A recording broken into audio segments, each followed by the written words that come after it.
Nice to meet everybody. Thanks for having me. The lights are quite bright, aren't they?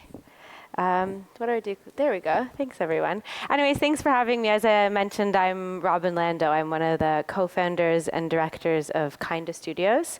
I'll get all about into what we do in just a moment. But yeah, we're here talking about this new science of neuroaesthetics. And I'll talk all about, really what that is for us today. I just wanted to alert that my timer hasn't started going yet. There we go. It's as if they could read my mind.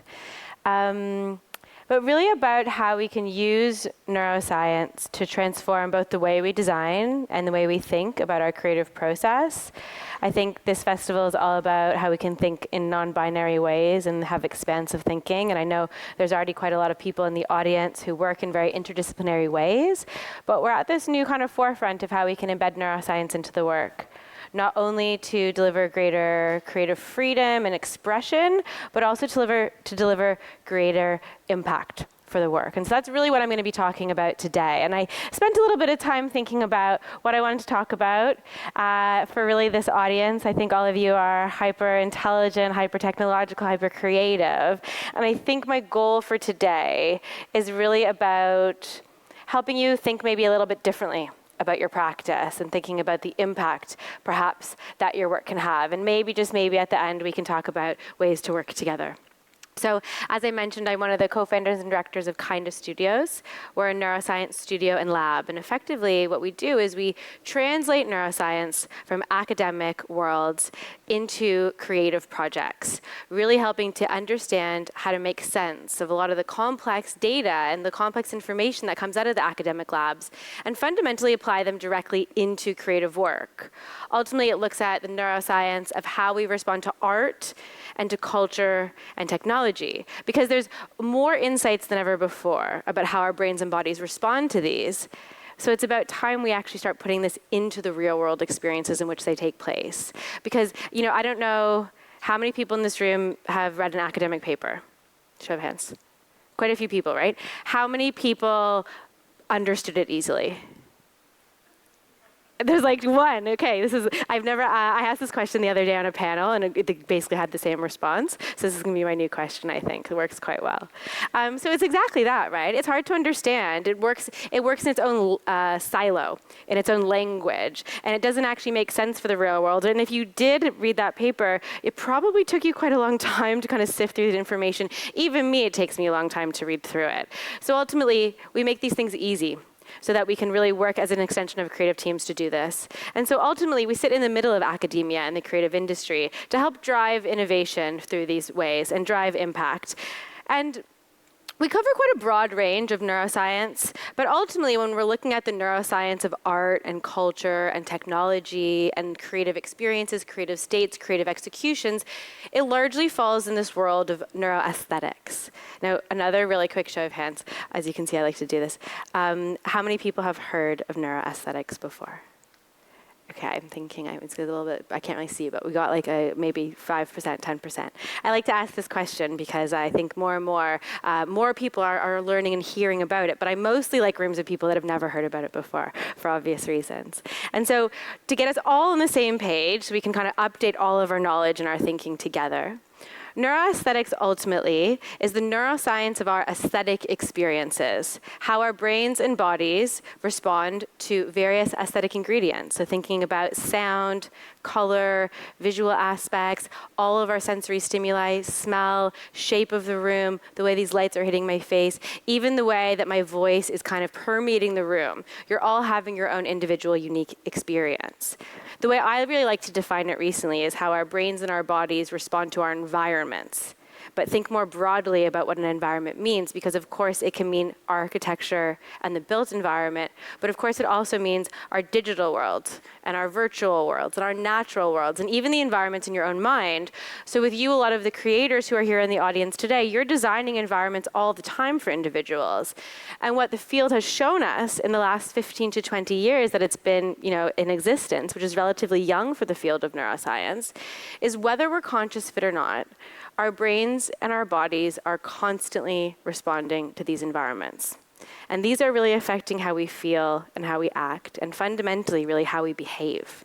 And so when you start to think about all these things, the environments and the aesthetic ingredients within it that are affecting us all the time, you begin to realize that the environments that we place ourselves in matter. They don't only matter for just something that's nice to have, but it's actually fundamental to what makes us human. It's hardwired into our DNA. We can't help it. We are having a range of neurophysiological responses all the time. And these are affecting our moods and our actions and how we can show up for others in the world as well. And so when you see this slide here, you begin to see all of the different worlds in which it touches. And so while the field started 15 to 20 years ago in academic circles, which asked the question ultimately originally, how do we form preferences towards things? And why do we find things beautiful? Ultimately, the answer 15, 20 years later is it's no longer beauty for beauty's sake. It's fundamental to what makes us human. It's hardwired into our DNA. And so I'm sure every single person in this room has been to an experience before, made one of their own, saw how people responded to it, and had a profound experience, felt something transformational, felt something change inside of them, saw something change inside of someone else, maybe even through the creation process in itself that happened for you. So I think what we encourage to do is to really think about how these experiences, digital, real world, whatever they might be, can actually be transformative for people, can actually change the way that they're feeling inside and be even used for kind of health mechanisms, because that's ultimately what the research is revealing. One of my favorite ways to put it really is the fact that we understand the role of sleep for our health, and we understand the role of nutrition for our health and exercise for our health, right? When we intimately know like the very nuanced details of how all those things affect us. And what neuroaesthetics is starting to show us is the intimate details of how art and culture and technology are affecting us, which means that we can kind of pull the strings and turn the knobs differently in order to have greater impact.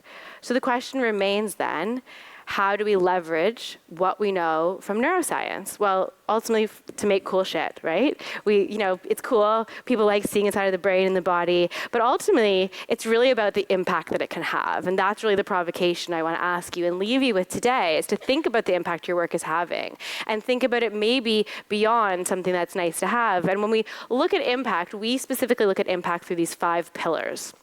And when we work with people and we work with studios and creatives, we ultimately look at how we can drive greater creative impact. But what's the impact of the creative impact, right? So we have health impacts, right? Your mental health, your physical health, your emotional health. Thinking about, for example, the sound of pink noise, the sounds found in nature, the rustling of trees, the wind and grass, babbling brooks. These all have a calming effect on our brain and our body. No surprise, we've come from nature ourselves. But we can see this spikes the alpha wave in the brain, the relaxation brain wave. Or what about our social health? Close social relationships, feeling close to other people, is one of the biggest determinants of your lifespan.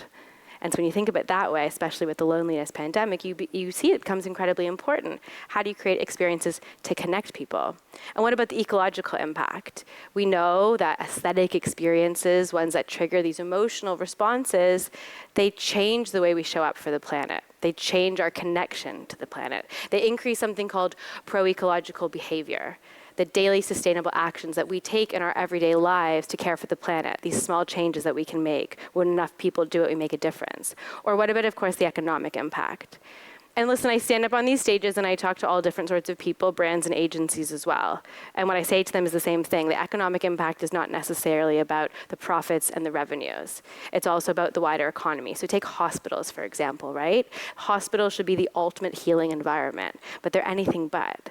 What if we could redesign hospital interiors that use the right sounds, that use the right stimuli, that use the right sensory ingredients? What if we had more digital art made by some of you in the audience today in hospital environments?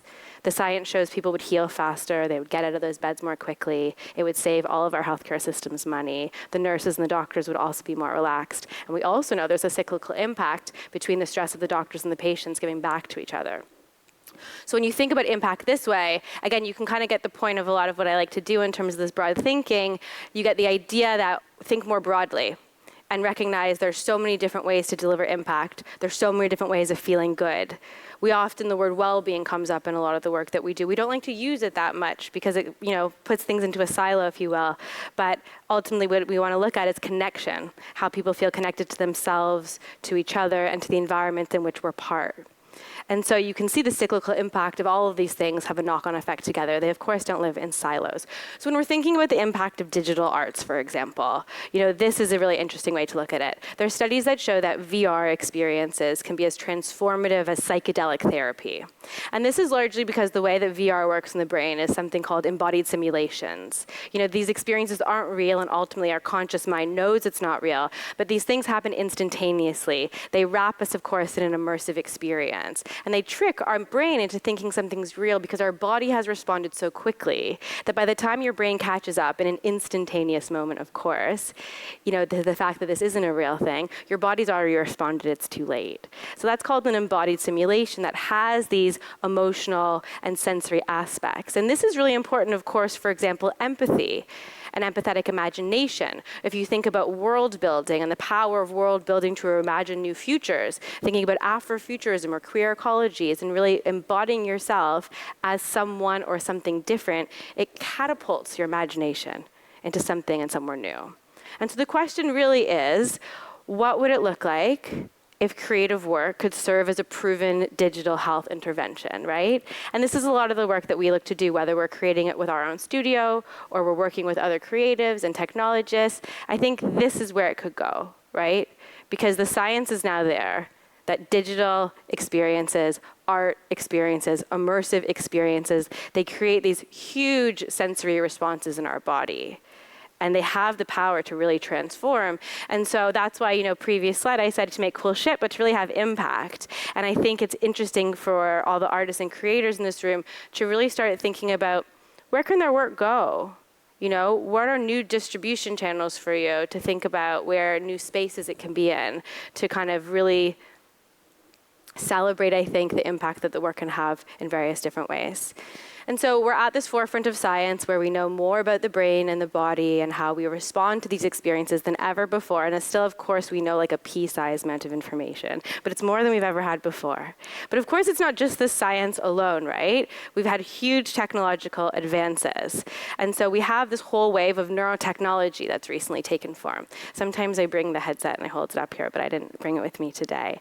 So we have all these wireless, Bluetooth-enabled EEG headsets to measure your brain waves. You've got a whole bunch of biosensors to measure your physiology. I know there's people in this room today who have used brain-computer interfaces to create some of their work. I think it's about how you use these though, right? How do you use these? Do you use them to just make cool stuff because it's cool to get inside of the brain and then make art out of it? Or what about using these as a way to both guide your creative practice, to understand the impact it's having, prove the impact of it, or better yet even, teach somebody new something they didn't know about themselves before? How do you create an experience that helps somebody learn about how their brain and body are responding so they can update their own understanding of themselves? Because we're all very disconnected from ourselves. And I'll get onto that in just a moment, so I won't labor on it. But of course, this is what we do within our team. So we're an all-women interdisciplinary studio. We're based in London. And our studio basically works as an extension of a lot of creative and technology teams, helping, as I said, to make sense of the complex scientific data that exists and translate it into various creative strategies and executions, fundamentally providing very tangible and applicable tools to do so. We also create some of our own work, which I'll show just like a brief snippet of, which is really saying, how do you translate what we know from science into an experience? How do I create a felt experience for somebody that can serve as kind of a digital health intervention? Because these ways of caring for ourselves, of caring for the planet, of caring for each other, they don't need to be hard work, and they don't need to be kind of these self-directed activities that you do at home and then you feel bad about yourself when you've missed a day. They can be fun and engaging, and we can embed it directly into the framework of culture and society. And then, of course, we have our lab, which uses the equipment that I just spoke about. We use these mobile EEG technologies and neurophysiological equipment in three main ways. We work with creatives to guide creative choice, to say, let's see how your prototypes or your renders are getting people to respond, or even your ideas, so that when you make the final step, that you could ultimately have the step that delivers the impact you want to have. And then we also prove the impact of it at the end. Of course, this works for a variety of different things, and great to prove the impact your work is having. Hopefully that can catalyze also new opportunities for things like funding for a lot of people. And the last is through interactive experiences, of course, where the individual, the audience, is part of the experience. One of my favorite ways to do this is through soma aesthetics, which is a term coined by somebody called Richard Schusterman. And it's basically this idea that soma means the body, and it's this idea that the art can't exist without you, right? We've all been in interactive experiences where you ultimately are part of the artwork. You see it responding to you. It encourages a sense of movement through the space, interaction. People linger on it for longer, and they explore. But also this idea, as I said, how can it ultimately learn something new about myself? How can I learn about what my needs are and explore myself or others in a new way? So I hope at this point, I'm just going to do a time check. I hope at this point you've learned something new already, maybe. You are feeling inspired. But usually, we've been doing this for a number of years now, and we realize that at this point it's probably like, okay, that sounds really interesting and cool, but like how does it actually work? So it's good that I probably show a couple case studies for you. So this is a piece of work that we did with Marshmallow Laserfeast and Kia a couple of years ago. And usually when we work with creative teams, we basically jump to the end first. We say, how do you want somebody to feel, right? That is the most important thing. And when it comes to working with brands, you don't always have this opportunity where the brand in this instance, you'll hear him in the video in a moment say, it's not specifically to sell a car. It's to help audiences feel a certain way. And so they wanted to get the audience to feel a sense of inspiration. So we worked with MLF as a part of their creative team.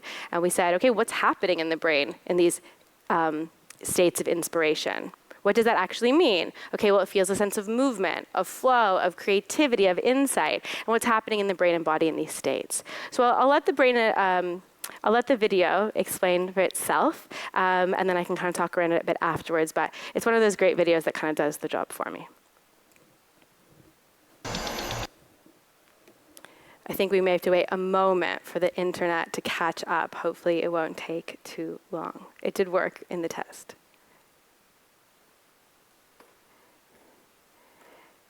Maybe we can just try pausing it and pressing play again. It would be such a shame after I just introduced the video to speak for itself for it not to do it, hey?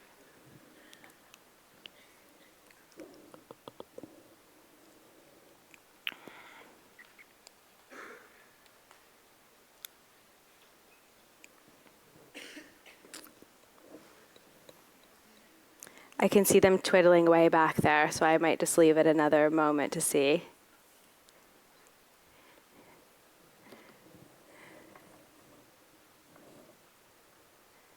Should I try and go back and forward, maybe?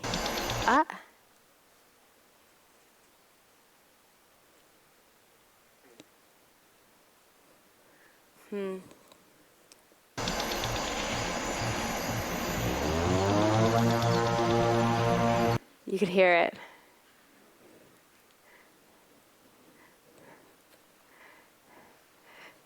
Should I give up?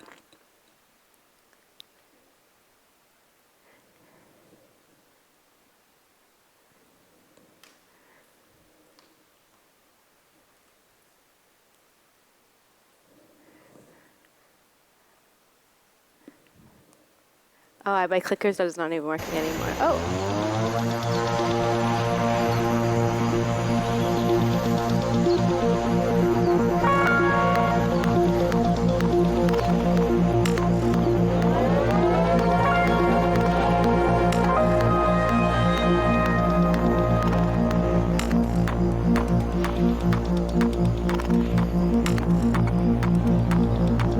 The inspiration for the project comes from a deep intuition about our relationship to movement in nature and how that inspires, whether you're looking at wind moving through a cornfield, the murmuration of birds, or the movement of water. We can all notice a change in how we feel. But what's interesting is to use neuroscience to understand what's really going on with the brain.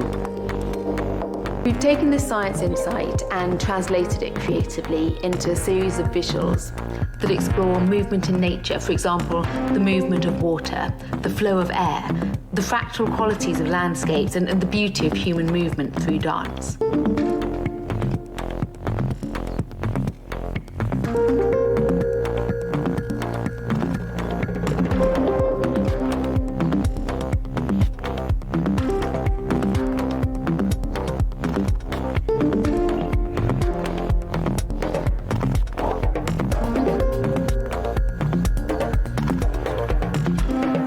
We believe that these out-of-homes are an extremely good example of what we mean with that. Inspired by nature, we can inspire consumers when they look at them and show what we mean with our new brand and what we want to build with the new Kia for the future.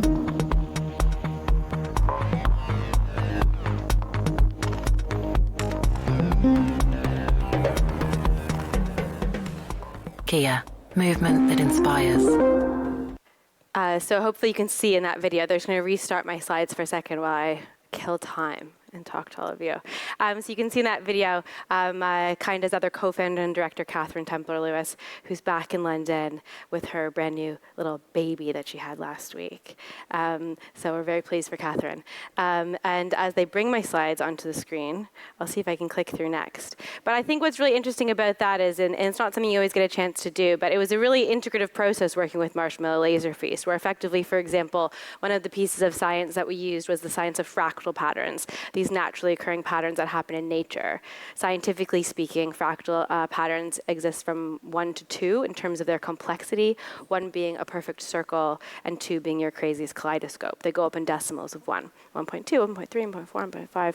And so what MLF did is they made a visual artwork, abstracted it into various complexities based on these fractal dimensions, and then we sat with people. Well, we measured their brain waves, and we exposed them to these 3 different types of creative to see which ones were they best responding to. One of the scientists we actually brought on to work with us in the project is somebody called Richard Taylor at the University of Oregon. He famously discovered that Jackson Pollock paintings are actually all perfect fractal patterns. Not so much chaos, which is part of the reason maybe why our brain loves them so much. And so I'll get into it just a little bit here, a little bit of going through deeper into the science and how we like to think about it. And it's not going to be a hardcore science lesson because, as I said, we're not academics and that's not what we do. But you've come to a talk today about the neuroscience, right? And so assumingly, when we think about neuroscience, we think about the brain, right? Well, I'm here, unfortunately, to tell you that the brain is actually trapped behind the skull. It doesn't actually interact with the world around us. It relies on sensory information from our body, and of course, these two are in constant feedback loop with each other. But I'd like you to think about your body as the sensory interface with the world, and that's how it navigates the world around us. And unfortunately, we all too much forget about the body, right? But of course, in these immersive and digital experiences, we're constantly using our body as the sensory interface. And I was just having a conversation with Gwen before about how her body feels flooded with all these sensory stimuli when she's in an immersive experience. And ultimately, when we're talking about the body, the key gateway into the body and these body-based embodied experiences is emotion. And so emotions perhaps are not what you thought they were. This is another opportunity for me to maybe turn something on its head. Emotions, scientifically speaking, are simply physiological sensations in our body. Your heartbeat accelerating, your stomach rumbling, your palms sweating, your jaw tightening, your muscles contracting. These are actually just emotional experiences themselves. And it's not until this kind of translates and gets sent to your brain that you do respond to it perceptually as a feeling. If you think about it, your heart accelerating can mean multiple things. It can mean you're excited, it can mean you're nervous. Your stomach rumbling at the edge of a cliff is a very different experience than when it rumbles at a dinner table, for example. And so these become incredibly important, actually. And unfortunately, most of us are disconnected from these states within our body. But we know that the more people are connected to their body, to these emotional states, actually, the better their health is. The more people are connected to their emotions, the more they enjoy cultural and artistic experiences, the more I can understand myself. And while emotions are maybe thought of as one thing, especially in certain circles, you shouldn't be emotionally, especially women. We've been told this for our whole lives. But the science actually shows that emotions are fundamental to your cognition. There's a theory called the somatic marker hypothesis by a scientist called Antonio Damasio. And he's proven that actually you can't make any decisions at all without these somatic markers from your body, without these interoceptive markers. And of course, when you think about creative intuition, your gut instinct, it makes sense, right? We can listen to our gut instinct, our intuition to guide our decision-making and creative choice, and that really is just an emotion itself. But of course, the problem is we're all disconnected. Unless these sensations are largely pleasurable or enjoyable, they're rather scary, and we don't really want to kind of pay attention to them. So we find lots of ways to disconnect, right? We all have our own coping mechanisms. There are plenty to choose from. But the more disconnected we are from our bodies, the more disconnected we are from ourselves, understanding our needs, really. And we know that this is fundamental to our health overall. We can't run away from things. And so what art and culture and technology do in this really powerful way is they give us a chance to feel. And in aesthetic science, there's even a specific name for it. They're called aesthetic emotions. And no emotions are bad. That's why I've specifically used this image, which is like, I don't know, maybe scary, fearful, savory, salivatory, I don't really know. But aesthetic emotions are basically the emotions we feel when we're in the presence of an artwork or an experience, something about feeling moved, getting the aesthetic chills down your spine, things of that nature. And what it does is we effectively know that that emotion doesn't belong to us, right? It belongs to the piece of art. Take a sad piece of music, for example. We listen to the sad piece of music, and we know the sadness doesn't belong to us. It belongs to the music. But in doing so, we process our own sadness, and we feel something.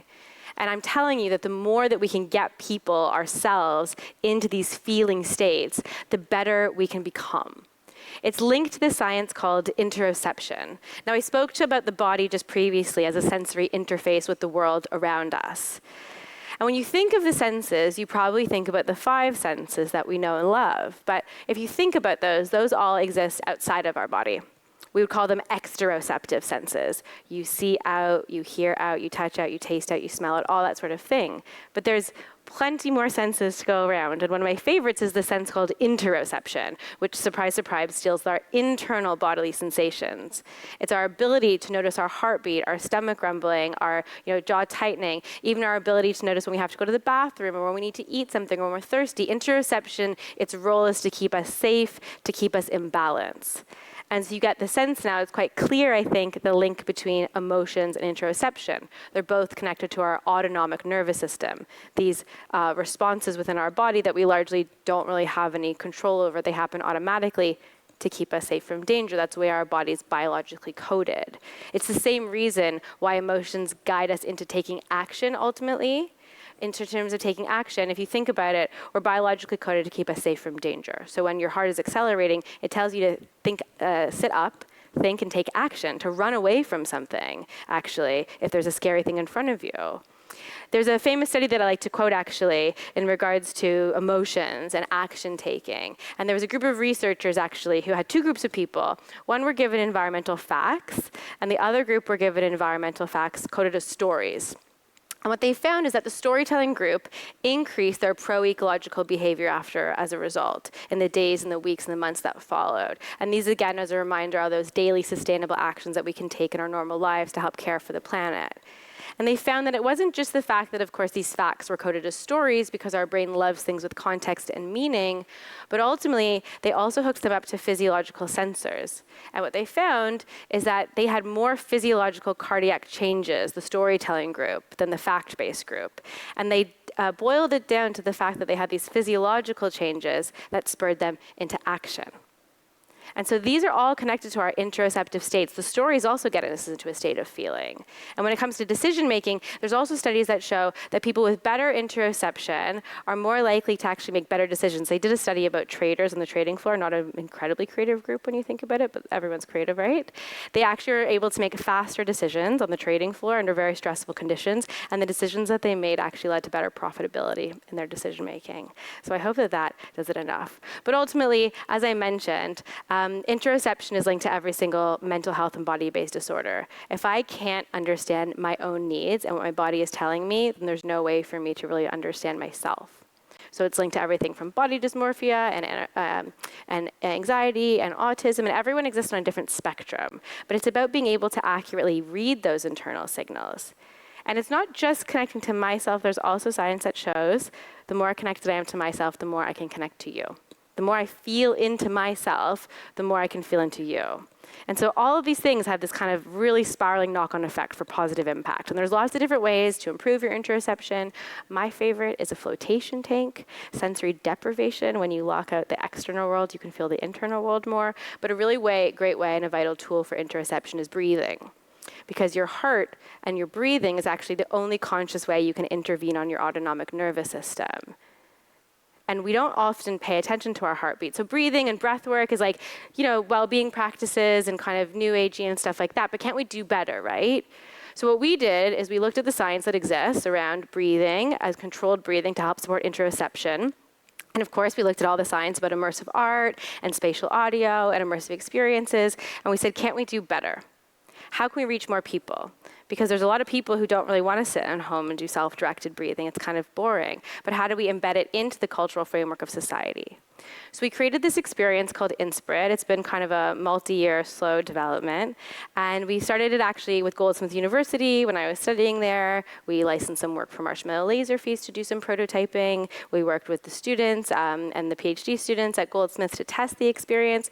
And ultimately, it's an audio-visual breathing experience that asks people to breathe in time with the artwork. It beats to a certain rhythm, and all you have to do is follow along with it. So whether you're interested in your health or breathing or not, it's an immersive audio-visual cultural experience that hopefully will wrap people in it, and they'll kind of feel something as a result. And so the question is, like, can't we do better about the impact of arts and culture? So I have a bit of it to play. I will warn you that I'll probably cut it off in the middle due to time, which is not the best way to experience it. Feel free to breathe along if you like. I'll give you a little bit of warning on when I'm going to cut it short, because I think it is about 3.5 minutes, and I've only got 10 left.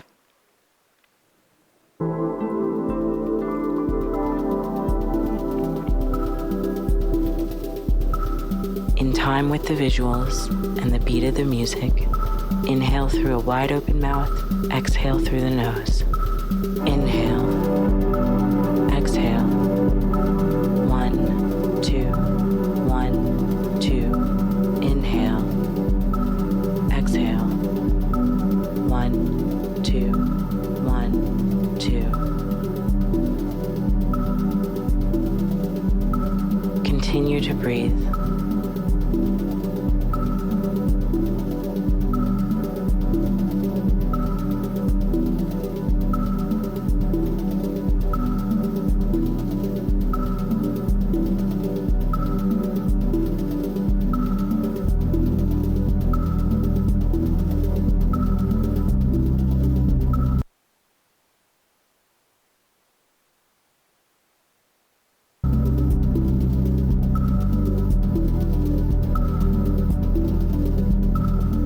So you get the point. The visuals change, the audio changes. The one that I just showed is kind of a faster paced breathing. We have a slower paced version.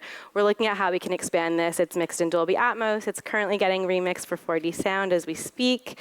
And we're looking at where we can take it next to see, is it best suitable for VR? How could we embed AI into the process so that we use biosensors, for example, in the experience? The AI begins to learn how the user is best interacting with it and how it can create responsive elements that understand this breathing technique seems to be working best for you, and we'll continue to feed you those things.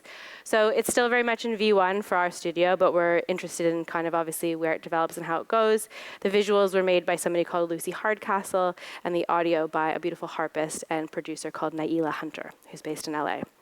So I'll go through a couple more bits for you. So Synchrony is another kind of this big emotional experience we have. So when we watched Inspirit just now, maybe some of you are breathing along, maybe some of you weren't. It's something that we can obviously do individually, but when we do it as a collective, something very powerful happens. Our brains and our bodies begin to synchronize as one. We all begin to breathe in time with each other. And whether we're conscious of it happening or not, we begin to connect. And of course, this happens in all sorts of different ways. It happens when we're moving our bodies, when we're dancing in time together. As humans, we're very quickly to synchronize and move in movement and rhythm. You can imagine any time that we were pilgrimaging or walking together, all these sorts of things. Of course, when we listen to music and the BPM changes, all of our heart rates begin to kind of match the rising and falling of the BPM to some degree. And that's perhaps why in these collective experiences that we share, we feel so connected. And these real world experiences that we can all share are very powerful. There's loads of studies to show that these experiences increase our pro-social behavior. And that's largely because when these happen, we get these huge spikes in oxytocin, this bonding or love or connection chemical. But oxytocin is super powerful. It's not just like this nice to have. It has these long-lasting benefits and impacts. There's loads of studies to show that when they inject people with oxytocin, they're more likely to donate to charity, help a neighbor, feel closely part of a community, expand their circles of care. And so again, there's so many different ways of doing this. And these are so, so powerful. Moving from a me to a we, seeing less points of difference between ourselves and others. I spoke about loneliness before. We can go to these experiences. We don't even need to talk, right? All we need to do is be together and share in something. And I'm sure everyone in this room has experienced that. So we've looked at this in a few different ways. I'm just going to throw this up here for a second. It's not going to mean much. We did an experiment with 4D sound a couple of years ago where we measured people before and after in the experience. On the left, you're seeing somebody's brainwaves for listening to a track. That's probably, I mean, like the sexier thing, but like the less interesting thing because it doesn't actually make that much sense. And it's an individual, not a collective. But on the right, you're seeing a correlation between how people's experiences were. And what we found before and after across maybe 6 different events that we had is that the biggest increase was people's connectedness to each other and how they felt bonded as a group.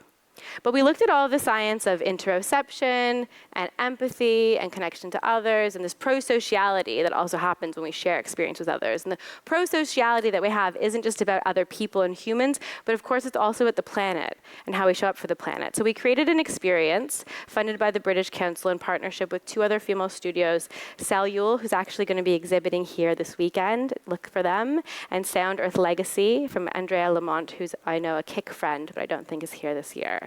And so we looked at how we can create an audio and visual experience that could synchronize people. So we created this 20-minute soundscape. Antoine Burton, I don't know if he's in the room, he kind of came when we had the launch at Mira to do excellent kind of live sound mapping and kind of spatial audio. And we created this 20-minute experience where it took people from the sea into the sounds of nature, into noise pollution, and then into silence. And the intention of the project was to show that we're all connected. And our heartbeats rise with the kind of the sounds of Anthropocene and noise pollution, and our heartbeats can, relax when we're in these healing sounds of nature or maybe even man-made healing sounds. And what happens when we're all connected in those experiences as well. Because if we all are living with our accelerated heartbeats, it increases and spikes our cortisol, and we're left less healthy as a result. So the impact that we have on the environment in terms of the noise pollution also affects ourselves.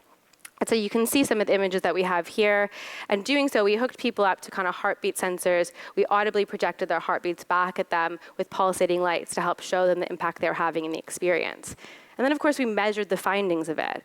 And so what you're seeing here is a collective of all the kind of aggregated heartbeats. All you really need to pay attention to is the red line. And you can see, basically, people's heart rates dropped over the course of the experience, just to show that they were meditative and had a relaxing effect. This is mostly just to show you that these immersive experiences, entertaining, can also be highly meditative. You don't need to get into a place of stillness and silence. And then on the next slide, what you see here is these different segments of the audio that we had, the whale sounds, the nature sounds, and you can see here in the Anthropocene. And what the bars actually represent is the amount of synchrony of people's heartbeats. When we aggregated them, it's called I've actually forgotten, the ISC, the intersynchrony correlation or something like that. I've forgotten what it's called now. But you can see that basically people were the least synchronized during the Anthropocene. And so you can see how in these kind of states of stress and chaos and city sounds, we're less connected. And so this is really all to show that immersive, engaging, digital, physical, interactive experiences can have an impact. And when we released these findings last year, people responded. People liked seeing that these were actually having an impact. And so the next step on from this would say, what's the long-term impact of it? How much does somebody need to go through something like this to actually change their behavior? This is what we'd call a longitudinal study, which we didn't have the money or the time for this, but we'd love to do something like that in the future. And the last little thing I'm going to run through in 2 minutes of time, I'm really sorry, is these experiences for interconnection with others. And there's a part of the brain called the default mode network. It's a collection of brain regions, and I want you to think about it as the seat of yourself in your brain. It's switched on every time we're thinking about ourselves. Unfortunately, we're thinking about ourselves much more than we'd like. But the default mode network is super important. It's really important for creativity, mind wandering, really going on explorations. It's like anti-correlated with any task-directed focus activity. And so it's a really big part of your mind wandering. I'm really sorry, that little circle is supposed to be in the circle, and now it's bothering me that I've seen it there. But ultimately, as I said, the default mode network is important. It helps us see connections between thing patterns. When we're looking at art, it helps us understand why something's meaningful for us. It is the meaning-making response in our brain to understand how this has changed something for me individually. But ultimately, we spend too much time thinking about ourselves. And also the time that we spend thinking about ourselves is often negative, right? We're ruminating with negative self-beliefs. And experiences of awe, which I'm sure everyone here has had and knows about, is really, really, really transformative for the default mode network. What it does is similar to psychedelic states, where it deactivates the default mode network. And what happens when we deactivate it we kind of down-regulate it a little bit, it means that we have more cognitive capacity to think outside of ourselves and really to think about the world in which we're part. And there's so many different ways of getting to awe. Of course, being in nature is one of them, but art and aesthetic and immersive and sensory experiences are also these hugely powerful ways to transform people. And awe has this really long-lasting effect. It's kind of like the oxytocin I spoke about before. We have an ability to step outside of ourselves, and we see ourselves as smaller. We're no longer as important as we once thought we were, and we change our actions as a result. It transcends our current frame of reference of the world. And we're forced to reintegrate that new information and that new experience that actually changes us for the long term. People sign their signatures smaller, they draw caricatures of themselves smaller. Again, they donate to charity, they give back, they care more about the planet. And so in addition to kind of how this can help your creative thinking, it can lead you to kind of more broad swathes of imagination, thinking about less creativity for you and creativity as part of the wider whole world. And equally at the beginning when I talked about VR, we were talking about this collective imagination, how we can imagine a new future together. And so whether you're imparting an awe experiences as part of your creative practice or helping other people reach those states, that is hugely impactful, not just in the moment it's happening, but really for the long term. And so that's what I want to leave you with, this idea that your work can have these long-term changes and impacts. And whether you choose to measure it or not is not really important. Of course, it's nice to have and it's cool to have. But really thinking about where you're placing your work, who it's going in front of, and the impact that it can really have. And so these are maybe your 3 takeaways I'll leave you with in terms of thinking about the emotional sensory responses that you're giving people, these new forms of not only learning about the world, but really learning about themselves in the process. I care a lot about using technology to learn something we didn't know about ourselves and how I can take that into my life, and ultimately driving new pathways for impact. Thank you very much.